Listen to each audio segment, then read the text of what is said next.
আজকে আমার মা যেমন বেগুন তুলিতে গানে ভিডিও করবে, তাই আমাদের তো বেগুন গাছ নেই, তাই আমরা চায়না থেকে আবিষ্কার করেছি যে টগর ফুল গাছে আমরা বেগুন লাগাবো। তো দেখো আমরা এই টগর ফুল গাছ এখানে লাগাবো। জানি না এই গাছটা বেঁচে থাকবে কিনা, ডালও ভেঙে যেতে পারে। আমরা এই সুতোটা দিয়ে লাগাবো।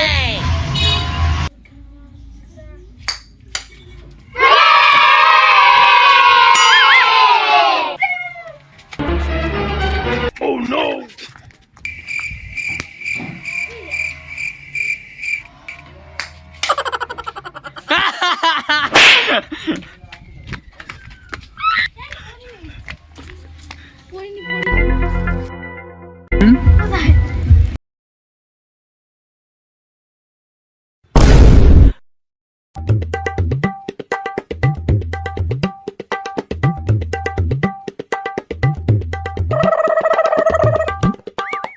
Ga ba da sa sa sa ga ba da